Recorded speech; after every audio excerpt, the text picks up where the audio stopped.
Development and Partnership in Action is a Cambodian NGO which was localized from international NGO called CIDSE, CIDSE, I think almost 10 years ago. And our mandate is our focus feature on the natural resource management, including communal titles, community forest projects, and the community fishery, especially the taking care of, keeping an eye on the environmental impact assessment on the extractive industry concession. And at the same time also we improving the livelihood of the community members and also training thousands of farmers, indigenous farmers in terms of the agricultural related adaptation projects and the agricultural activities, etc. And also, I think the last but not least, we also raise awareness of the community members in terms of the gender and business and human rights, promoting the corporate social responsibilities as well. In the last 10 years, the hundreds concessions, concession on the from the oil and gas mining, hydro power dam, and also the economic concession granted to local and multinational companies. And what we do care about the environment, about the social, about the health. And we learning from existing experience, we learn that this limited in terms of stakeholder engagement or public participation in this process. So sometimes this limitation resulted the some impacts like social, environmental, and the health, etc. So promoting public participation, we do understand that this is a part of the promoting human rights in raising the concerns issue to be heard by the project proponent, by the consultant, and by the relevant ministries as well. So these concerns issues shall be included in the paper or environmental impact assessment, since then this can be resolved systematically, and then the impacts is going to be minimized, and the conflicts between the community and the companies also will be minimized as well.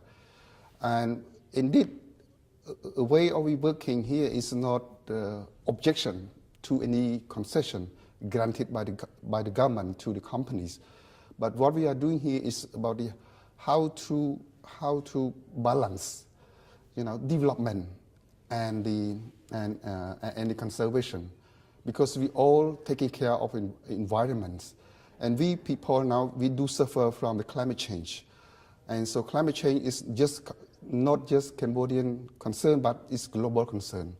So taking care of environment in the countries at regional level means that we contribute to taking care of the environmental in the world.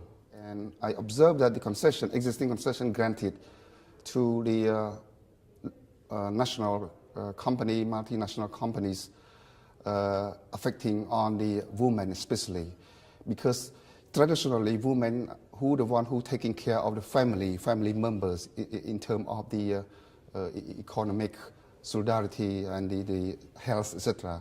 So if gender are highly mainstreamed and respected, so I think the concerns and issue of women will be minimized in futures.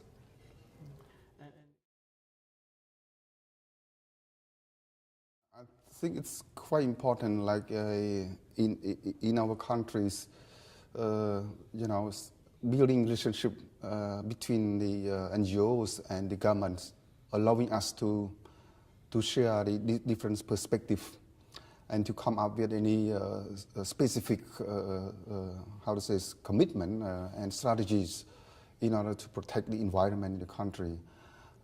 So similarly, I think the gathering and building relationship between the government in our country, NGO and RGO, they show the solidarity among the 5 Mekong countries. And again, this indicates that we, 5 Mekong country, we have collective concerns, we have collective targets, so that we try our best to achieve these targets. Yeah.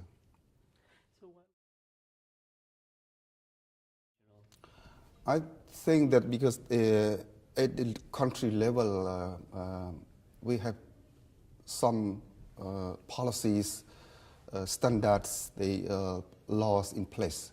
But however, I think the concept of public participation in environmental impact assessment, it's quite interesting. It's like promoting public participation in this process.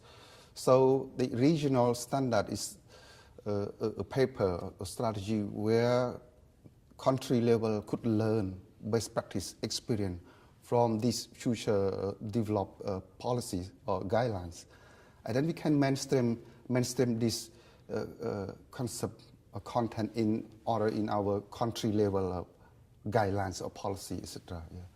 So we do understand that the regional guidelines providing these at least guidance for country level as a lesson learned, and use and reflect and mainstream it in the country level policy and guidelines, etc. Yeah. So I think at least this is quite important to have such a regional guideline, because like some mega projects do not have any regional guidelines or policy to be referred yet.